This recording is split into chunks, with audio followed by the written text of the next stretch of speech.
Hi viewers, பாகம் 1 புளிக்குழம்பு பேஸ்ட்டுக்கு நல்ல ஆதரவு இருந்தது. அதனைத் தொடர்ந்து பாகம் 2 முழுசாக எப்படி செய்யறதுங்கிறத பார்த்து பயனடையுங்க. வாங்க வீவர்ஸ் பார்க்கலாம். ஏன் நம்ம இப்போ வந்து புளிக்கரைசல் எடுத்தாச்சு, ஜல்லடையில் வடித்து.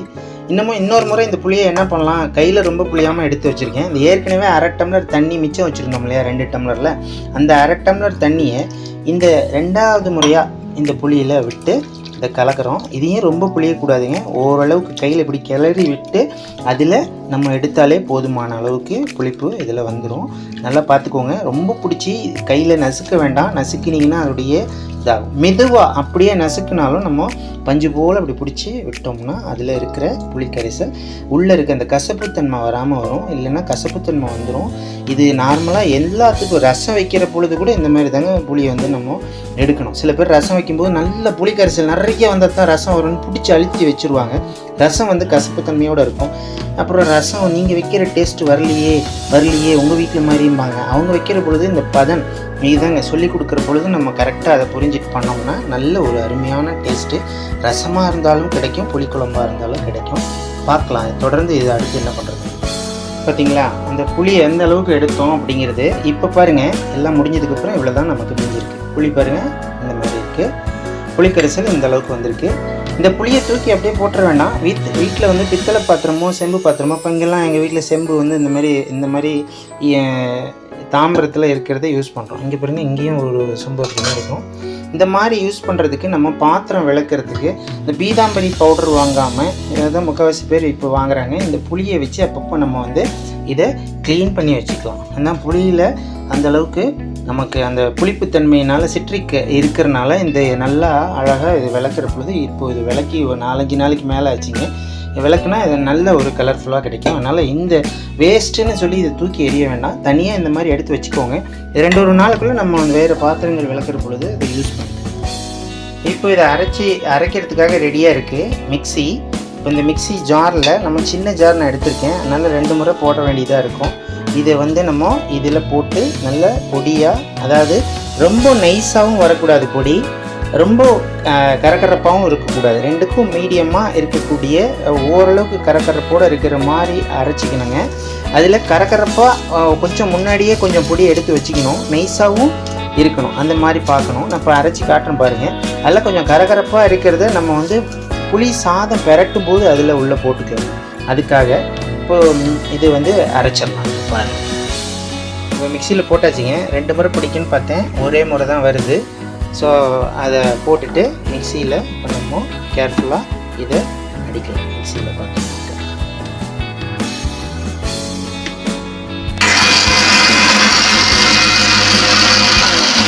ரொம்பவும் நைஸ் ஆகிடக்கூடாது, அதனால் அரைச்சிட்டு பாருங்கள். ஏன்னா எல்லாமே ஒட்டுக்காத்தான் இதில் கலந்துக்கணும். பாருங்கள், இது கொஞ்சம் கரகரப்போடு இருக்கக்கூடியது, இன்னும் கொஞ்சம் லைட்டாக 1ஆம் நம்பரில் தான் இது பண்ணியிருக்கோம். இந்த பொடி பாருங்கள், பக்கத்தில் ஸ்மெல் அருமையாக இருக்குங்க. எள்ளு சேர்த்துருக்கனால அரைக்கிற பொழுதே அந்த ஸ்மெல் வந்துடும். திரும்பவும் ஒரு முறை இது லைட்டாக ஒரு சுத்த விட்டுருவோம். இப்போ இந்த கரகரப்பு தன்மையோடு இப்போ அரைச்சாச்சு. 2ஆம் முறை சுற்றி இந்த அளவுக்கு போதும். இது வந்து கொஞ்சமாக நம்ம ஃபஸ்ட்டு எடுத்து வச்சுக்கிறதுக்கு, இதுதான் சொன்னேன் இல்லையா, கலக்கிற பொழுது இதில் ஒரு கலக்கல் வித்தை இருக்குது, அதுதான் இப்போ நம்ம பார்க்க போகிறோம். அதனால் இது கரகரப்பாக இருக்கிற பொழுதே இதுலேருந்து ஒரு 2-3 டீஸ்பூன் தனியாக எடுத்து வச்சுக்கோங்க. நான் வந்து இதில் 1 டீஸ்பூன் மட்டும் எடுத்து வச்சுக்கிறேங்க, பெரிய டீஸ்பூனில். பார்த்தீங்கன்னா உங்களுக்கு தெரியும் கொஞ்சமாக, ஏன்னா நான் கொஞ்சமாக தான் இப்போ செஞ்சிட்ருக்கேன். இந்த அளவுக்கு எடுத்து வச்சாச்சு. மீதி இருக்கிறத என்ன பண்ணுறோம், திரும்பவும் ஃபுல்லாகவே அரைச்சிக்கிறோம். இது வந்து நல்ல நைஸான ஒரு பதத்துக்கு அரைச்சிக்கணும் மீதி இருக்கிறது. இப்போ பாருங்கள், அந்த 1 டீஸ்பூன் எடுத்தது போக மீதி இருக்கிறது எவ்வளோ நைஸாக இருக்குதுன்னு பாருங்கள். நல்லா அரவப்பட்டு ரொம்ப நைஸாக இருக்கும். இந்த பொடிக்கும் நான் ஏற்கனவே 1 டீஸ்பூன் எடுத்து வச்ச பொடிக்கும் நீங்கள் பார்த்தீங்கனாலே பக்கத்தில் வைக்கிற பொழுது டிஃப்ரென்ஸ் தெரியும் பாருங்கள். தெரியுதுங்களா? இந்த பாத்திரத்தில் இருக்கிறது கொஞ்சம் கரகரப்பாக இருக்குது, இந்த டீஸ்பூனில் இருக்கிறது பாருங்கள் ரொம்ப நைஸாக இருக்குது. இதுக்கு தான் வித்தியாசம். இந்த கரகரப்பாக இருக்கிறது நம்ம சாப்பாடு கலக்கிற பொழுது யூஸ் பண்ணிக்கலாம். இது நைஸாக இருக்கிறது குழம்பு செய்கிற பொழுது புளி குழம்புக்கு நம்ம இது யூஸ் பண்ணிக்கலாம். இது எந்த அளவுக்கு நம்ம நைஸ் பண்ணணுமோ பண்ணிக்கலாம், ரொம்ப நைஸாகவும் வேண்டாம். இதுவும் ஓரளவுக்கு நம்ம இட்லி பொடி கரகரப்புக்கு தாங்க இது இருக்கும். இது வந்து நம்ம நார்மலாகவே இந்த மசாலாவுக்குலாம் ரொம்ப நைஸாக அரைப்போம்ல, அது மாதிரி அரைச்சிக்கலாம். ஓகே வீவர்ஸ், இப்போ கிட்டத்தட்ட வந்தாச்சு ஃபைனலுக்கு. இருந்தாலும் இன்னும் பாருங்கள், இந்த புளி கரைசல் இருக்குது. திரும்பவும் நான் சொல்கிறேன், இந்த சால்ட்டை வந்து கல்லுப்பு பயன்படுத்துங்க. இந்த கல்லுப்பு உப்பு எல்லா இடத்துல நமக்கு ஒரே மாதிரி ஈவனாக வரணுங்கனால ஏற்கனவே அந்த இந்த பொடியில் பாதி உப்பு போட்டு அரைச்சிட்டோம். மீதி முடிந்த வரை உப்பு ஓரளவுக்கு நம்ம என்ன பண்ணலாம், இந்த மாதிரி புளிக்கரைசலுடைய கலந்துக்கலாம். இது நல்லா கலந்துரும். புளிக்குழம்புடைய எல்லா இடத்துலையும் நமக்கு இருக்கும். அதுக்கப்புறம் இந்த பொடியை அரைச்சி வச்சோம் இல்லையா, இந்த பொடியை இதுக்குள்ளே நம்ம புளிக்கரைசல்லையே நல்லா கலந்துக்கலாம். கையிலேயே நல்லா கட்டி இல்லாமல், கட்டியாக வருங்க. அது மாதிரி இல்லாமல் ஸ்பூனில் கலக்கக்கூடாது. ஸ்பூனில் கலந்திங்கன்னா கட்டியாக வரும். கை விட்டு நல்லா இந்த மாதிரி உள்ள இந்த கட்டி இல்லாத அளவுக்கு இது நல்லா கரைச்சி விடுங்க புளிக்கரைசலில். இந்த உப்பு கல் கூட கையில் தட்டுப்படும், அதுவும் கொஞ்சம் நேரத்தில் அழகாக கரைஞ்சிரும். அப்போ தான் அந்த புளிக்குழம்புடைய டேஸ்ட்டு நமக்கு கட்டி இல்லாமல் அழகாக இருக்கும். சாப்பிட்றதுக்கு டேஸ்ட்டாக இருக்குங்க. இது இப்போவே ஸ்மெல்லு புளிக்குழம்பு தூக்குது. இது இன்னும் அடுப்பில் வச்சு நம்ம எடுக்கிற பொழுது இன்னும் நல்ல ஒரு அருமையான ஒரு டேஸ்ட் வரும். இந்த மாதிரி கலந்து இது ஒரு 10 நிமிஷத்துக்கு விட்டுடுங்க. விவர்ஸ், இப்போ திரும்ப அடுப்பை பற்ற வச்சுட்டேன். அடுப்பு ஃப்ளேமில் ரொம்ப சிம்மில் இருக்குது ஃப்ளேமு. இப்போ நம்ம அந்த கருவேப்பிலை நான் முழு இலையாக போடாமல் இந்த மாதிரி கட் பண்ணி வச்சுக்குவேங்க. ஏன்னா முழு இலையாக இருந்ததுன்னா அப்படி தூக்கி போட்டுருவாங்க. 4 இலை தூக்கி போட்டால் 4மே முடிஞ்சிடும். இதே கட் பண்ணி போடும்போது 8 இலை வரும். தூக்கி போட சங்கடப்பட்டு 2 இலை சாப்பிடுவாங்க. இந்த கருவேப்பிலை சாப்பிட்டோம்னா பித்தம் நமக்கு குறையும். 1. 2வது முடி எப்பயுமே கருன்னு நமக்கு இருக்கும். அடுத்து நல்ல மனம் கொடுக்கக்கூடியது, குளிர்ச்சி உடம்பை கொடுக்கக்கூடியது. ஏன்னா இதில் வந்து குளிர்ச்சி சூடும்பாங்க புளி சாதம். அதுக்காக தான் நம்ம மிளகு போடுறோம். மிளகு போடும்போது சூடு குறையும் அதில். 2வது இப்போ திரும்பவும் வழக்கம் போல் நம்ம எண்ணெய், இதுக்கு ஒரு நல்லெண்ணெய் பயன்படுத்தினா ரொம்ப நல்லதுங்க. இப்போ இதயம் நல்லெண்ணெய் என்கிட்ட இருக்குது. இந்த இதயம் நல்லெண்ணெய் பேக்கெட்டை இதில் ஊற்ற போகிறேன். பத்தலைன்னா கடலெண்ணெய் நம்ம யூஸ் பண்ணலாங்க. முடிந்த வரை நீங்கள் இந்த ரீஃபைண்ட் ஆயிலை அவாய்ட் பண்ணுங்கள். ரீஃபைண்ட் ஆயில் போட்டிங்கன்னா உங்களுக்கு கண்டிப்பாக இந்த நார்மல் புளியோதரையுடைய சுவையே மாறி போயிடும். அதனால் அதை யூஸ் பண்ணாதீங்க. முடிந்தவரை நீங்கள் இந்த மாதிரியானதை யூஸ் பண்ணுங்கள். இப்போ தாளிக்கிறதுக்கு நமக்கு வழக்கம் போல் கடுகு, கடலை பருப்பு, உளுத்தம் பருப்பு, மஞ்சள் கொஞ்சம் எடுத்து வச்சுருக்கேன். இந்த ஏற்கனவே அதில் அரைக்காமல், அதாவது சூடு மட்டும் பண்ணி எடுத்து வச்ச மிளகாய் 3 இருக்குது உடைச்சி போடுறதுக்கு. இப்போது இது எண்ணெயில் நம்ம தாளிக்க போகணும். இது எல்லாமே போட்டு கடுகு போட்டேன். கடுகு பொரியுது. இதே நல்லெண்ணெய் டோட்டலாகவே விட்டாச்சு. நல்லெண்ணெய் நம்ம செக்கில் ஆட்டின எண்ணெய்னா இன்னும் நல்ல டேஸ்ட்டு வரும். பொரியுது. எல்லாம் வெடித்து முடிக்கணுங்க. இது வெடிக்கிறதுக்கு முன்னாடி போட்டுறாதீங்க. கடுகு ஃபுல்லாக வெடிக்கணும். வெடித்து முடித்ததுக்கப்புறம் நீங்கள் இந்த உளுத்தம்பருப்பு, கடலைப்பருப்பு, உளுத்தம்பருப்பு போடுங்க. அடங்கிருச்சு. இப்போ நம்ம என்ன பண்ணலாம், சிம்மில் தான் இது எல்லாமே பண்ணணுங்க ஃப்ளேமு. கடலைப்பருப்பு, உளுத்தம்பருப்பு போட்டாச்சு. இதுவும் கருகிடக்கூடாது. அந்த பதத்துலேயே இருக்கிற பொழுதே நம்ம இந்த கருவேப்பிலையும் போட்டாச்சு. அதுக்கப்புறம் இந்த மிளகாய் நம்ம உடைச்சியும் போடலாம், அப்படியேவும் போடலாம். உடைச்சி போடுறேன். உடைச்சி போட்டாச்சு. உடைச்சி போட்டதுக்கப்புறம் நம்ம என்ன பண்ணுறோம், இந்த மஞ்சளையும் இதில் போட்டுறோம். நல்லா கலக்கிக்கலாம். கடைசியாக இறக்குற பொழுது கொஞ்சம் பெருங்காயம் தான் இதில் ரொம்ப முக்கியங்க, அதுவும் போடணும். இப்போ இந்த கரைச்சி வச்ச இந்த புளிக்கரைசல் இருக்கு இல்லைங்களா, அதை எடுத்துக்கலாம்.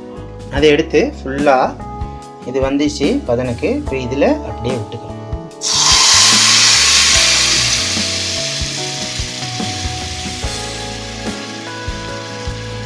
முழுசாக விட்டாச்சு. பாருங்கள், எண்ணெய்லாம் ஓவராக இல்லாமல் எண்ணெய் தனியாக மேலே வந்துருச்சு. இப்போது இது மிதமான சூட்டில் ஆகணுங்க, கட்டியும் ஆகக்கூடாது. நமக்கு கலர் வேணும்னா இன்னும் கொஞ்சம் நம்ம என்ன பண்ணலாம், இந்த மஞ்சத்தூளை கொஞ்சம் ஆட் பண்ணிக்கலாம். வேணும்னாக்கா உங்களுக்கு இந்த கலர் போதும்னா, நான் இப்போ 1 டீஸ்பூன் ஆட் பண்ணியிருக்கேன், பத்தாது, இன்னும் கொஞ்சம் ஆட் பண்ணிக்கலாம். இன்னும் கொஞ்சம் அந்த மஞ்சத்தூளை இதோட ஆட் பண்ணிக்கிறேன். இதுவும் நம்ம கட்டியாக வரக்கூடாதுங்க, அதனால் பரவலாக தூவி விட்டு மஞ்சத்தூளை அதோட பண்ணிக்கிறோம். இப்போ இது இறக்கிறதுக்கு முன்னாடி நம்ம இதில் இந்த நான் சொன்ன பெருங்காயம் ஆட் பண்ணணும். அது ஆட் பண்ணிட்டோம்னாலே ஸ்மெல் நல்லா இருக்கும். இது கொதிக்க விடணும், மெதுவாக கொதிக்கணுங்க. இது இந்த ஓரத்துல எல்லாம் எல்லோ ஷேப்பு வந்து எல்லோ கலர் வந்து இது அப்படியே சுண்டுங்க. புளி கரைசல் தண்ணி மேக்ஸிமம் எந்த அளவுக்கு சுண்டணுமோ அந்த அளவுக்கு சுண்டும். அது பாருங்கள், எல்லோயிஸ் கலரு வித்து ஒரு கலர் பதன் வரும். நான் அதையும் காட்டுறேன் பாருங்கள். பெருங்காயம்னு சொன்னேன் இல்லைங்களா, அந்த பெருங்காயம் பாருங்கள், 1 டீஸ்பூன் அளவுக்கு எடுத்து வச்சுருக்கேன். ரொம்பவும் எடுக்கக்கூடாது, பெருங்காயம் நிறைய ஆயிடுச்சுனாலும் அது ஒரு கசப்புத்தன்மையை கொடுத்துரும். எல்லாமே அளவு தாங்க, அளவுக்கு மிஞ்சினால் அமிர்தமும் விஷம்பாங்க. அதனால் பதமாக அது செய்யணுங்க. புளிக்கரைசல் பாருங்கள், ரொம்ப கெட்டியாகவும் இருக்கக்கூடாது. ஆனால் இது நம்ம செஞ்சு முடிக்கிற பொழுது பாருங்கள் பதம் மாறிக்கிட்டே வருது, உங்களுக்கு நல்லாவே தெரியும். பாருங்கள் கலரு ஒரு என்ன சொல்கிறது எல்லோயிஷ் கலரில் உள்ள உங்களுக்கு ரெடி ஆகும். புளி இந்த கருப்பு கலர் காப்பி கலர்லேருந்து எல்லோயிஷ் கலர் நமக்கு ரெடி ஆகும். பாருங்கள் மேலே ஏடாக எண்ணெயும் பிரியும். அந்த நேரத்தில் இந்த பெருங்காயத்தை அதெல்லாம் நம்ம ஆட் பண்ணலாம். அது வரைக்கும் கொஞ்சம் பொறுமையாக இருக்கலாம். கொதி வந்துட்டுருக்கு. இது கிட்டத்தட்ட மெதுவாக பதனில் இப்போது நான் கொஞ்சம் வச்சுருக்கேங்க, ஃப்ளேமை பக்கத்துலேயே இருக்கனால ஃப்ளேமில் மெதுவாக இது கிண்டி விடுற அளவுக்கு இருக்கணுங்க. புளிக்கரைசல் பேஸ்ட் மாதிரி ரெடி பண்ணிட்டோம்னா இது ஃப்ரிட்ஜில் வைக்காமையே நம்ம வந்து அந்த காலத்தில் கண்டுபிடிச்ச உணவுன்னா இந்த புளியோதரை தாங்க, இந்த புளிக்குழம்பு. இது செஞ்சு வச்சுக்கிட்டா 4-5 நாளைக்கு 10 நாள் வரைக்கும் கூட கெடாது, நல்லாவே இருக்கும். இதே வந்து நல்ல பேஸ்ட் மாதிரி எண்ணெய் நிறைய இன்னும் கொஞ்சம் ஆயில் விட்டு இது ரெடி பண்ணி வச்சுக்கிட்டோம்னா 2 மாதம் வரைக்கும் கூட இந்த பேச்சுலர்ஸ், நான் கூட நிறைய வெளியூரில் தங்கியிருக்கேன், அப்போல்லாம் இது மாதிரி செஞ்சு ஃப்ரிட்ஜே இல்லைனாலும் நான் பாக்ஸில் வச்சுக்குவேங்க. இந்த கண்ணாடி பாட்டிலில் மேக்ஸிமம் வச்சுக்கிறது நல்லது, ஏன்னா கண்ணாடி பாட்டில் நல்லாயிருக்கும். எங்கள் வீட்டில் பார்த்தீங்கன்னா மேக்ஸிமம் நான் வந்து கண்ணாடி பாட்டில் தாங்க யூஸ் பண்ணுறேன். பாருங்கள் இந்த மாதிரி கண்ணாடி பாட்டிலில் நம்ம யூஸ் பண்ணோம்னா இது நல்லாயிருக்கும். பீங்கான் எல்லாம் கண்ணாடி பாட்டிலில் வச்சுக்கோங்க, பிளாஸ்டிக்கில் வைக்கவே கூடாது, அது இந்தளவுக்கு டேஸ்ட் வராது, டேஸ்ட்டு போயிடும். அதனால் கண்ணாடியில் வச்சுக்கோங்க. குழம்பு பாருங்கள், நம்ம நினைக்கிற மாதிரி ரசம் இந்த சாம்பார் மாதிரிலாம் இருக்கக்கூடாதுங்க, பேஸ்ட்டு பதத்துக்கு வந்துடணும். பாருங்கள் கலர் மாறிட்டுருக்கு, பேஸ்ட்டு பதத்துக்கு இது வரணும். பாருங்கள் நுரையெல்லாம் தங்கி ஒரு மாதிரியான ஒரு எல்லோயிஷ் கோல்டன் எல்லோயிஷ் கலருக்கு இது வரும். நம்ம பார்த்தோம்னா அது ஒரு பக்கம் இது சாம்பிள் எடுத்திருக்கேன், டேஸ்ட் எப்படி இருக்குது காரம் அப்படின்னு பார்க்கலான்னு சொல்லி. பாருங்கள் விரல் எடுத்தால் பேஸ்ட்டு மாதிரி இருக்குங்களா, பாருங்கள் ஒட்டிகிட்டு இருக்கா. இந்த அளவுக்கு வரணும் இன்னும் பதனா, அப்போ தான் இது 1 மாதம் ஆனாலும் கெடாதுங்க. சாப்பிட்டு பார்ப்போம். அருமையாக இருக்குது. இன்னும் கொஞ்சம் இது கொதி வரணும், வந்தால் இறக்கலாம். கிட்டத்தட்ட ஆச்சுங்க. இப்போது 15 நிமிஷமாக இது கொதியில் இருக்குது, சிம்மில் தான் இருக்குது. ஒரு அரை மணி நேரம் இல்லை 25 நிமிஷத்துக்கு மேலே இது இருக்கணுங்க. பாருங்கள் வீவர்ஸ், இப்போ வந்து பார்த்திங்கன்னா எந்த அளவுக்கு பாருங்கள், நடுவில் இந்த இடம்லாம் பார்த்திங்கன்னா பாருங்கள் அப்படியே நுர பொங்கி சென்டரில் வருது. மெதுவாக பதத்தில் பாருங்கள் கொதிக்கிறது ஒரே மாதிரி பூ போல் கொதிக்கணுங்க. கீழே சிம்மில் தான் இருக்குது. இது நேரம் பார்க்கக்கூடாது, காரணம் நம்ம வந்து 1 மாதம் வச்சு சாப்பிட போகிறோம். இது கெடாத ஒரு புளிக்குழம்பு. அப்போது இது எந்த அளவுக்கு பக்குவமாக செய்யணும்னு பார்த்துக்கோங்க. நம்ம அன்றாடம் ஊற்றுற மாதிரி இப்படி கரண்டியில் அள்ளி இப்படி ஊற்றுற மாதிரி இல்லாமல் இது ஒரு கிரேவி பதத்தை விட அதாவது பேஸ்ட் பதத்துக்கே வந்துடணுங்க. அப்படி வர்ற மாதிரி இருந்தால் தான் இது நல்லாயிருக்கும். பாருங்கள் அதனால தான் கரண்டி எடுக்காமல் இதை எடுத்து காட்டிகிட்ருக்கேன். இந்த ஒரு இதை யூஸ் பண்ணுறேன். இதெல்லாம் எப்படி எனக்கு தெரியும் அப்படின்னு பார்த்தீங்கன்னா, எனக்கு எங்கள் அம்மா சொல்லி கொடுத்தாங்க. அதே மாதிரி எங்கள் அம்மாவுக்கு பார்த்தோம்னா அவங்க அம்மா, அதாவது என்னோடய பாட்டி, என்னோட 2 பாட்டியும், அதாவது அப்பாவோட அம்மாவும் அம்மாவோட அம்மாவும் அந்த காலத்தில் சமையல் வேலைக்கு கல்யாண சமையலுக்கு போவாங்களாம். அங்கே போய் 2 பேர் பேசிக்கிட்டு தான் சம்மந்தியானதாக எங்கள் அப்பா சொல்லுவார், எங்கள் அம்மாவும் சொல்லுவாங்க. ஸோ 2 பேரும் சமையலில் பார்த்து பேசி பொண்ணு கொடுக்குறதும் வாங்கிறதும் முடிவு பண்ணிட்டாங்கன்னு சொல்லி, அந்த காலத்து சமையல் அந்தளவுக்கு இருக்குன்னு என் பாட்டியோடைய சமையல் சாப்பிட்டவங்க சொல்லியிருக்காங்க. அவங்க சொல்லி கொடுத்தது தான் இது மாதிரி எனக்கு அம்மா மூலியமாக எனக்கு தெரிய வந்தது. நான் வெளியூரில் இருக்கனால இது மாதிரி சமைக்கிறதுக்கு கற்றுக் கொடுத்தாங்க அம்மா. ஏன்னா தனியாக வெளியூரில் நான் பேச்சுலராக, அதாவது வேலை பார்க்குறதுக்கு வெளியூரில் வேலை பார்க்க வேண்டிய கட்டாயம் இருந்தது. அப்போது இது மாதிரி சொல்லி கொடுத்தாங்க. ஏன்னா இதெல்லாம் கொஞ்சம் டிஷ் வந்து நம்ம ரொம்ப நாளைக்கு வச்சு ஒரு எமர்ஜென்சிக்கு வேலைக்கு போகிற நேரத்தில் டக்குன்னு கலந்துக்கலாம். 2வது கடையில் வாங்குறது அவ்வளோ ஹெல்த்தி கிடையாது, நம்மளே செஞ்சுக்கிறது ரொம்ப ஹெல்த்தியான ஒரு விஷயம். அதுக்காக தான் இன்னும் கொதி வரணுங்க. ஸ்மெல் இப்போது புளிக்குழம்புடைய ஸ்மெல் நல்லா வந்து வர ஆரம்பிச்சது, இப்போது வர ஆரம்பிச்சிருச்சு. நம்ம வைக்கிற புளிக்குழம்பு 2-3 வீட்டுக்கு வாசம் வரணும், அந்தளவுக்கு வச்சாதான். நிறைய பேர் நான் வெளியூரில் இருக்கும்போது, மதுரையில் இருக்கும்போது எங்கள் அம்மா வரும்போது சொல்லுவாங்க, பையன் அந்தளவுக்கு புளிக்குழம்பு வைக்கிறான், எங்கள் வீடு வாசம், எங்கள் வீட்டு வரைக்கும் வாசல் வரைக்கும் வாசம் வருதுங்க, கொஞ்சம் கொடு தம்பி, நானும் சாப்பிட்றேன்னு வாங்கி சாப்பிட்டோம், நல்லா இருக்குன்னு எங்கள் அம்மாட்டே சொல்லியிருக்காங்க. எங்கள் அம்மாவும் ரொம்ப பரவாயில்ல இந்தளவுக்கு பையன் செய்கிறான்னாக்கா பரவாயில்லன்னாங்க. இல்லை நீங்கள் கற்றுக் கொடுத்தது தானே சொன்னாங்க, பையன் சொன்னா அப்படின்னாங்க. அதனால் வந்து இந்த குழம்பு வைக்கிறதுல நம்ம எதையுமே ஆத்மார்த்தமாக செஞ்சோம்னா, ஏன்னா இந்த அவசரத்துக்கு கலக்கிறதுக்காக தான் செய்கிறோம். ஆனால் இதே அவசரம் இல்லாத டயத்தில் செஞ்சு வச்சுக்கணும். நான் சொன்ன மாதிரி கண்ணாடி பாட்டிலில் வச்சுக்கிறது ரொம்ப நல்லது. 1 மாதம் வரைக்கும் கெடாமல் இருக்கும். இன்னும் பதத்துக்கு வரணும், பார்க்கலாம். பதம் வந்துருச்சுன்னு நினைக்கிறேன். பாருங்கள், நல்ல பேஸ்ட் பதத்துக்கு இருக்கணும். வந்துருச்சு, ஸ்மெல் நல்லா வந்துருச்சு. அடியும் பிடிக்கக்கூடாது. இந்த முனை பாருங்கள், ஓரத்தில் பாருங்கள், சொன்னேன் இல்லையா, முனை வந்து இந்த மாதிரி பாருங்கள், இதெல்லாம் பிடிக்கும். இதெல்லாம் எடுத்து விடணும். இந்த பக்கமும் இருக்கும். அதே மாதிரி சுற்றிலும் இருக்கிறத நம்ம இந்த மாதிரி இந்த பாருங்கள், கரண்டியில் பார்த்திங்கன்னா வருதுங்களா, இந்த மாதிரியான பதம் பேஸ்ட்டுக்கு கொஞ்சம் பாருங்கள் வர ஆரம்பிச்சிச்சு. இந்த வாரமும் பாருங்கள் இருக்குது. ஸோ இந்த மாதிரி மெதுவாக இது இருக்கணும். சும்மா குழம்பு ரசம் மாதிரி எடுத்து ஊற்றுற மாதிரி இருக்கக்கூடாது. பேஸ்ட்டு பதத்துக்கு வந்துடணுங்க. ஆயில் பாருங்கள் ஃபுல்லாக மேலே மிதக்குது. அதனால தான் ஆயில் உடம்புக்கு கெடுதின்னு தான் சொல்லுவாங்க. பட் நல்லெண்ணெய் உடம்புக்கு நல்லது, இதயத்துக்கும் நல்லது. நல்லெண்ணெய் சாப்பிட்ற பொழுது தோல்வியாதிகள் வராது, நமக்கு இதய நோய் வராதுன்னு சொல்கிறாங்க. இது வந்து நல்ல கொலஸ்ட்ரால் தான் இதில் இருக்கிறது. ஸோ அதனால் நல்லெண்ணெயை சமையலுக்கு பயன்படுத்துறது நல்லது. அப்போ தான் இந்த மனம் நமக்கு இதில் கிடைக்கும். இதுக்கு அடுத்தபடியாக வேணும்னா நம்ம வந்து கடலெண்ணெயை பயன்படுத்தலாம். செக்கு எண்ணெய் கடலெண்ணெயை பயன்படுத்தலாம். இது சாம்பிள் எடுத்து இங்கே பாருங்கள், தட்டில் வைக்கிறேன். எந்த அளவுக்கு வருதுன்னு பாருங்கள். எவ்வளோ நேரம் ஆகுது பாருங்கள் விளறதுக்கு. ஒரு பேஸ்ட் பதத்துக்கு வந்துருச்சிங்களா. இது ஆறுனப்போ பார்த்தீங்கன்னா இன்னமும் வந்து இது கெட்டியாயிரும். இப்போ இது சூட்டு பதத்தில் இருக்குது. இந்த சூடு ஃப்ளேம்லேயே இருக்கனால சிம்மில் இப்போ பாருங்கள், இது வந்து பேஸ்ட் மாதிரி இருக்குது பாருங்கள். இப்போ இது ஓடுதா பாருங்கள், எவ்வளோ ஸ்லோவாக நகருது பாருங்கள். இந்த அளவுக்கு பதம் நமக்கு இருக்கணும். புளிக்குழம்புன்னா மெதுவாக நகரக்கூடிய பதத்தில் பேஸ்ட்டுக்கு வந்துடணும். இது ஆறுனா இன்னும் இது கெட்டியாகுது. இப்போ சாதம் இப்போ உடனே கலக்க போகிறது கிடையாது. இது நல்லா ஆறுனதுக்கப்புறம், இப்போ நைட்டு இது செஞ்சுக்கிட்டு இருக்கேன். இது நைட்டு செஞ்சு வச்சு முடித்ததுக்கப்புறம், இது ஆறுனதுக்கப்புறம் காலையில் இதோடு நம்ம கடலை, அதாவது நிலக்கடலை கடலையை போட்டு நம்ம அதை தாளித்து கலந்தோம்னா இன்னும் நல்லாயிருக்கும். தனியாக எடுத்து வச்ச அந்த பொடி இருக்கு இல்லையா, அதுவும் இதில் மேலே தூவலாம் சாப்பாடு கலக்கிற பொழுது. இப்போ இது நம்ம நல்லா ஃப்ளேமை ஆஃப் பண்ணிவிட்டு ஆற விட்டுறலாம். ஆற விட்டுனதுக்கப்புறம் நாளைக்கு காலையில் இப்போ நான் அந்த காய்ச்சறதை அதையும் வீடியோ எடுத்து இதோட அட்டாச் பண்ணி போடுறேங்க உங்களுக்கு. இது கரெக்டான பதத்தில் இருக்குது. இது ஆறும் பொழுது கரெக்டான ஒரு கெட்டியான பதத்துக்கு வந்துடும். பார்த்துக்கோங்க, நகரவே இல்லை, அது மாதிரியான இதுக்கு வரணும். எவ்வளோ ஸ்லோவாக நகருது பாருங்கள். இதுதான் இப்படி நகர்த்தினா பாருங்கள், ஸ்லோவாக நகருங்க. இந்த மாதிரியான பதத்துக்கு நமக்கு வரணும். அப்படியே இருக்கணும் பேஸ்ட்டு. அந்த மாதிரி இருந்தால் தான் நீங்கள் 1 மாதத்துக்கு வச்சு சாப்பிட முடியும். கொதிச்சிக்கிட்டே இருக்குது, நல்லா வரணுங்க. கொதி நல்லா வரணும், இதுதான் முக்கியமானது. இப்போ இதை ஆஃப் பண்ணிடலாம். நான் புளி சாதம் கலக்கிற பொழுது காலையில் திரும்ப வீடியோ எடுத்து இதோட அட்டாச் பண்ணுறேங்க. ஆமாங்க முக்கியமானது. இப்போ அடுப்பை ஆஃப் பண்ணியாச்சு.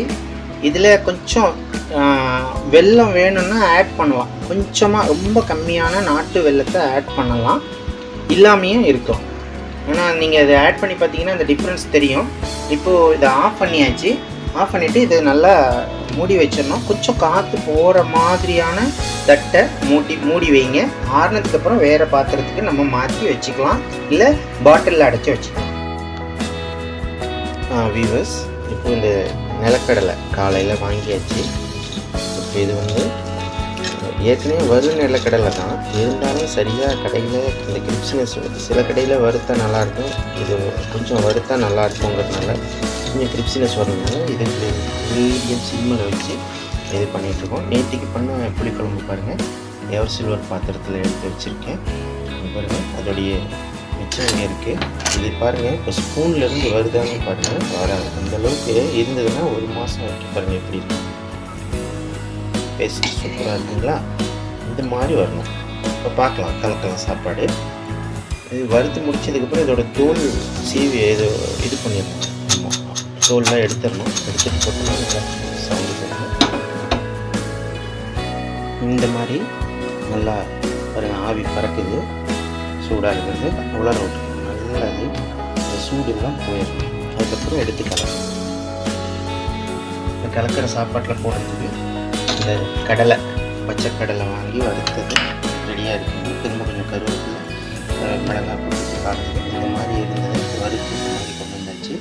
இது போக எல்லா இடத்துலையும் நமக்கு வந்து கடலையுடைய டேஸ்ட் கிடைக்கணும்னா கொஞ்சமாக இந்த மாதிரி ரொம்ப என்ன சொல்கிறது, இந்த மாதிரி கடலையை கொஞ்சம் அரைச்சிக்கலாம் பாதி அரவையோடு. அது கலந்தால் இன்னும் டேஸ்ட்டு எல்லா இடத்துலையும் கலந்து நல்லபடியாக அந்த டேஸ்ட்டு நல்லா இருக்கும். வீவர்ஸ், இப்போ வந்து சாப்பாடு ரெடியாக இருக்குது. இந்த கடலை நம்ம வறுத்தது, அதுக்கப்புறம் அந்த கடலை பாதி பொடி பண்ணதுங்க. இது வந்து ரொம்ப நைஸாக இல்லாமல் பாதி பொடி பண்ணது. அதே மாதிரி நேற்றுக்கு எடுத்து வச்ச பொடி பண்ணுறதுக்கு முன்னாடி எடுத்து வச்ச தூள், இது 1 டீஸ்பூன் இருக்குது. அப்புறம் குழம்பு ரெடியாக இருக்குது. இது புளி பேஸ்ட்டு பாருங்கள், எடுத்தால் எப்படி வருதுன்னு பாருங்கள். இதை வந்து என்ன பண்ணுறோம், இப்போது கலக்குவோம்.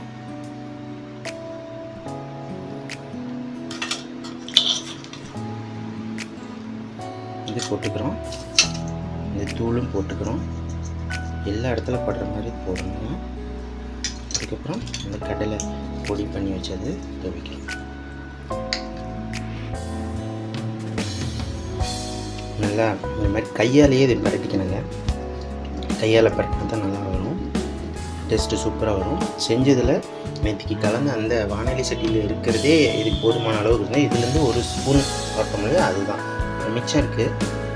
இதெல்லாம் எல்லா பொடியும் போட்டு தூவி வச்சுங்க. சாப்பிட்டு பார்ப்போம். வாவ், சூப்பர் டேஸ்ட்டுங்க. உப்பு மட்டும் கொஞ்சம் பத்தலை, கொஞ்சம் ஆட் பண்ணேன். நல்லா இருக்கு, சூப்பராக இருக்குங்க. ஹாய் வீவர்ஸ், இன்றைக்கி நானே செஞ்ச இந்த புளியோதரை மிக்ஸு சாப்பிட்டு பார்ப்போம் எப்படி இருக்குன்னு சொல்லி. 2 மாதம் வரைக்கும் கிடாது. இது ஃப்ரிட்ஜு தேவையில்லை, கண்ணாடி பட்டில் வச்சா போதுமானது.